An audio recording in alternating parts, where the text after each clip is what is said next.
Charles Filoche, bonsoir. Bonsoir. Merci de nous accorder quelques instants. Avec plaisir. Nous sommes un peu plus d'un an et demi de la présidence Macron. Dites-moi, qu'est-ce qui va bien? Ou tout va mal? Et tout va mal, bien sûr.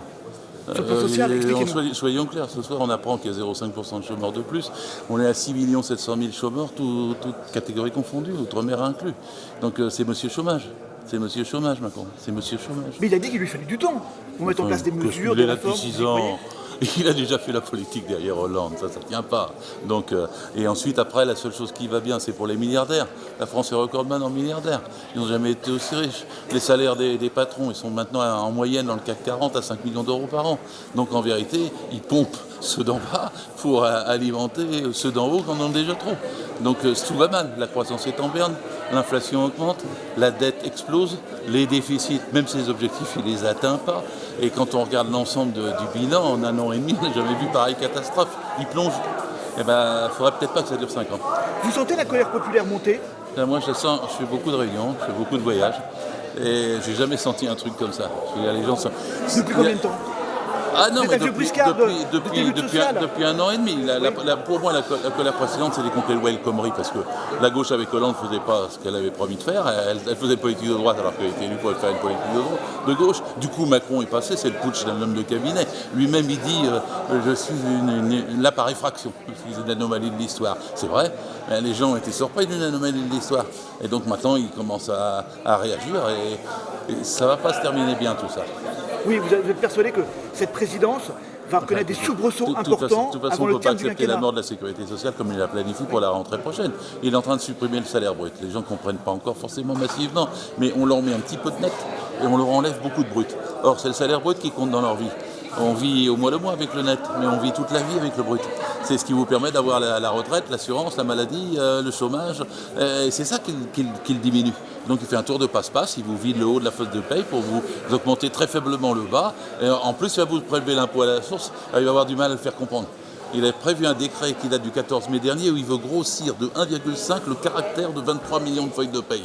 Pourquoi dit-il ça? Parce qu'il craint un choc psychologique. Et le choc psychologique, je suis pour qu'il arrive. Emmanuel Macron, mais on pourrait aussi indiquer ça sur les présidents précédents, c'est la fin de 70 ans de progrès sociaux en France. C'est la tentative d'y mettre fin, mais il ne réussira pas. Parce que vous savez que 90% des actifs en France sont salariés. Et lui, son modèle, c'est les start-up pas salariés. Il n'y en a que 10%. Il ne fera pas passer les 90% de salariés dans le trou de l'aiguille pour nous transformer en indépendants, ubérisés, rianisés et déverrouisés en faisant du vélo pour aller livrer des pizzas. Ça ne se fera pas. Donc il va échouer. La question, c'est dans quelles conditions il échoue.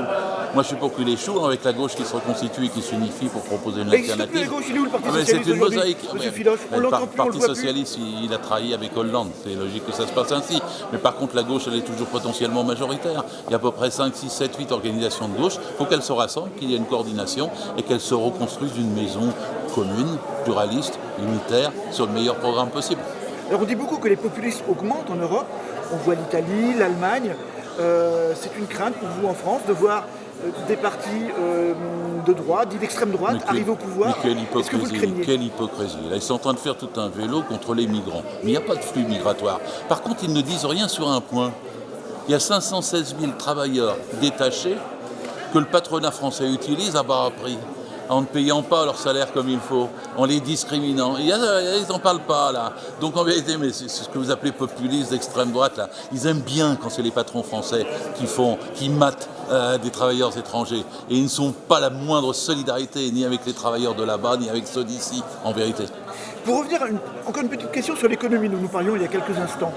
Est-ce que l'avenir de la société française, c'est une économie à l'américaine? C'est-à-dire, vous avez de l'argent, vous pouvez vivre, vous soigner. Vous n'en avez pas, vous restez sur le bord du chemin. Est-ce que l'État protecteur, c'est terminé en France? On espère tous que non. Parce que ça, c'est une contre-révolution. Je sais que Macron a écrit un livre qui s'appelle Révolution et qu'il fait une contre-révolution. Mais on va l'empêcher. Vous n'imaginez pas qu'on va arriver totalement à céder sur la Sécu, qu'il va totalement enlever le SMIC. Vous n'imaginez pas qu'il va totalement détruire le Code du travail. Et on le reconstruira, des institutions représentatives du personnel, une médecine du travail, une inspection du travail. On reconstruira une justice du travail. Il y aura à nouveau des comités d'entreprise, il y aura à nouveau des délégués du personnel et des syndicats. Macron est quelque chose chose d'éphémère. Qu'est-ce qu'a dit ce derrière Olivier Todd? Il a dit que c'était un puceau idéologique et qu'il était élu dans une hallucination. Oui, c'est un mauvais moment hein, avec Macron. Mais c'est pas lui qui compte. C'est ce que le mouvement, l'Europe est ultralibérale, c'est ce que le mouvement social va faire. Écoutez, vous appelez l'Europe, vous avez raison. Mais l'Europe, c'est pas l'Union européenne. L'Union européenne, c'est l'Alliance des libéraux. Moi, je défends l'Europe contre l'Union européenne. Et je suis absolument pour qu'il y ait une autre politique comme au Portugal, comme ça se décide un petit peu en Espagne, c'est-à-dire qu'il soit social, anti-austérité et qui permette la solidarité entre les travailleurs de tout le continent. L'Europe sociale que vous appelez de vos voeux a véritablement un avenir dans un proche avenir, pardon. Oui, si on se débarrasse de Macron. De Macron, c'est le poison chez nous. Il ne faut pas aller dire que c'est ce qui nous arrive est à cause de... Ce qui nous arrive pas. C'est la finance mondiale qui fait aujourd'hui. Oui, mais Macron est l'agent chez nous de la finance mondiale. S'il n'y a plus Macron, il y aura un autre. Macron est l'agent chez nous de la finance mondiale. Et donc, il faut d'abord se débarrasser du poison chez nous. Et balayons Macron et on donnera un autre visage à l'Europe. Un visage qui ne sera plus la représentation... Ce sera social, bien sûr. Parce qu'on peut arriver à un SMIC, bien sûr on peut arriver à un SMIC européen par le haut. Bien sûr on peut absolument traquer la fraude fiscale, il y a 1000 milliards à faire revenir en Europe pour une vraie politique européenne. Bien sûr on peut avoir une Europe accueillante pour les migrants. Bien sûr on peut avoir une harmonisation sociale par le haut et pas par le bas. Et puis bien sûr on peut avoir une Europe démocratique, c'est-à-dire transparente et pas avec le secret des affaires. Vous voyez comment ce printemps social qui se profile ? Beaucoup d'observateurs disent que cela va être, pardonnez-moi l'expression, très très chaud. Vous voyez comment ce printemps, lorsque les réformes sur les retraites, sur la sécurité sociale vont arriver au devant de la scène, comment vous voyez Beaucoup de gens ont ce sentiment. Moi, je ne suis pas Madame Soleil. Je milite seulement pour que ça arrive. Je dis aux gens, faites comme moi, militez, cotisez, agissez dans votre syndicat, battez-vous pour l'unité de la gauche. Chaque jour, faites le travail, parce que c'est ça qui fera la réalité, la force et le succès du mouvement à venir.